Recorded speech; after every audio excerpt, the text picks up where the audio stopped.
knight c5 didn't work, right? Knight I'm c5, just going to that's check now. a great question now. No, like you said, knight c5, bishop c5. Actually, bishop c1 now. Exactly. Yeah, I just wanted to check if maybe we missed something, but you're right, as usual, Felix. I'm so glad to have you next to me to correct my not so smart ideas sometimes. Okay, wait. Again, we are back with a new game and Yay. exactly the same position which we saw earlier. Perfect. Okay, so now we can now we know knight e5 is probably not the best move, and we see bishop d6. Goes bishop d6, which I'm not a big fan of, because now you can actually never take on e5, because then after d takes e5 there's always going to be the double attack. So that kind of means that Hans maybe didn't check this opening, because knight d7 in the first place was, I think, not the best move.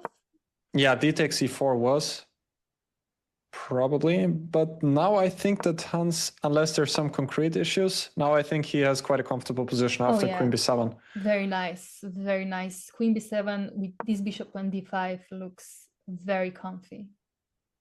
In general, what I learned in this type of structure, if you have the bishop on b7 and the pawn on d5, in almost all of the cases you want to take on c4 the first chance you get. Because when white can capture on d5, it's often quite awkward to recapture. And you don't want to recapture with a pawn in most cases, because then the bishop on b7 would not be doing much at all.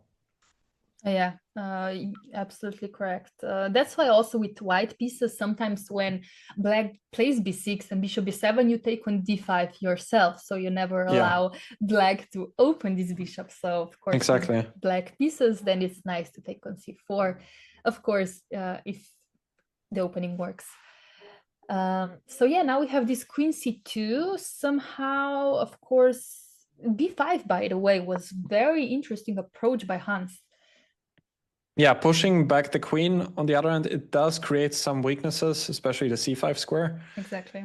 But it does look like the control of the light squares, this nice bishop on d5 sort of compensates for that. And yeah, exactly. So h6 was a good move, because otherwise white would have wanted to go knight d7, knight d7, knight g5, and followed by e4. I think that was a very interesting idea. So h6 just stopped this idea.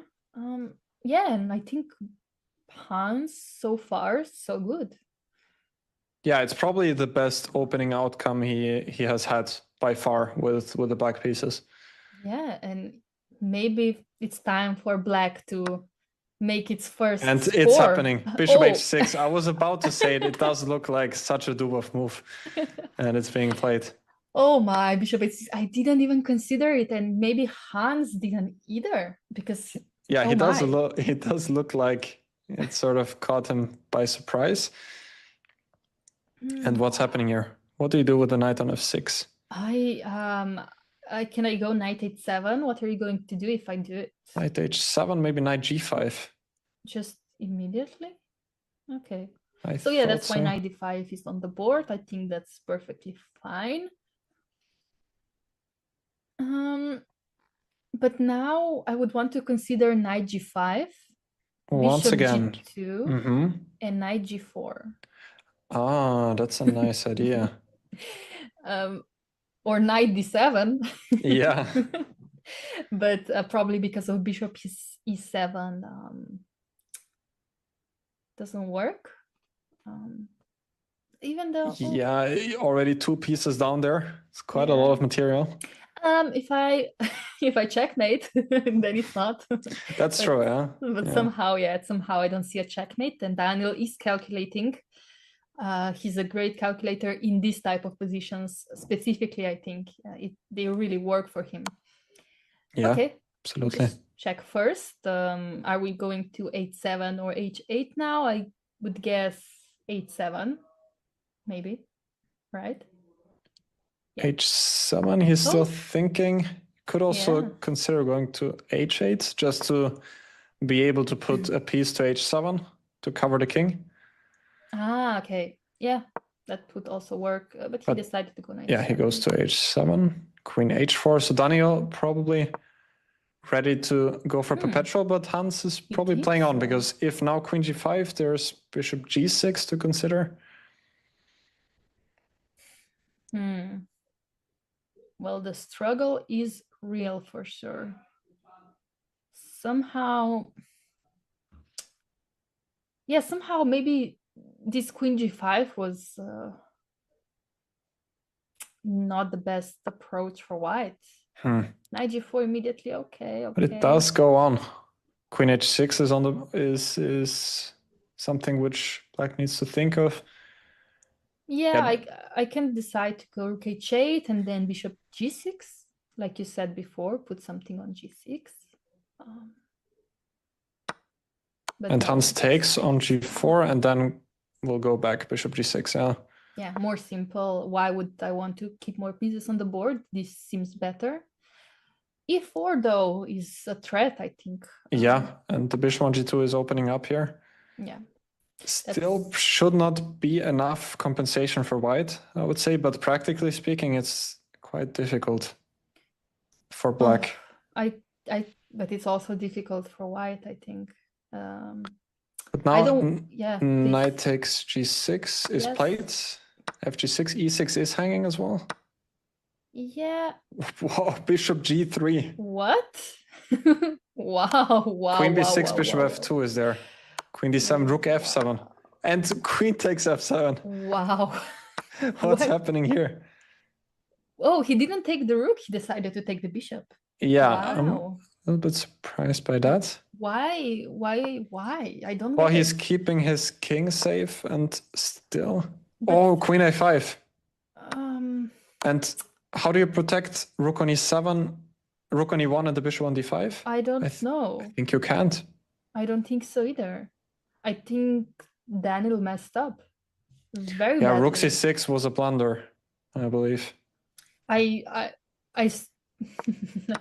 Yeah, I really wonder. Okay, so I think this game is going to finish. I will check the engine because I wonder if after bishop h6, white could have somehow won the game. Actually, bishop h6 was winning. In fact, after knight d5, Felix, knight g5 was winning after bishop takes g2 and e4. Oh my God. Obviously. However, I really want to see, instead of taking on g3, could I have taken on a8? Yeah, bishop a8 was much better, +2 by engine. Yeah. Of course, the game is still not over. However, I think it's going to be a time. And Hans was reaching for king h4, which would have run into rook h7. He could have lost the queen with rook h7. Yeah, he was just shaking his head. Dubov on 1 second. Okay, it's over. Well, there are some chances to build a fortress. Oh. If white now places the rook, for example, to d3 and puts a pawn on a3, there are some chances. Is that a fortress? That's still not clear, but... Wow, okay, Hans struggling, I see. There are some chances. King f4 is a nice move, trying to checkmate the king. King g3, but the king is running out. Coming out. Is there now a double attack on the queen and the rook? There is queen a1 check, king d2, queen a2. Starting with queen c3, I like this after king d1. And king e1 and king f2, now queen e1 is coming. Wow. This is very nice by Hans. 3 seconds for Daniil.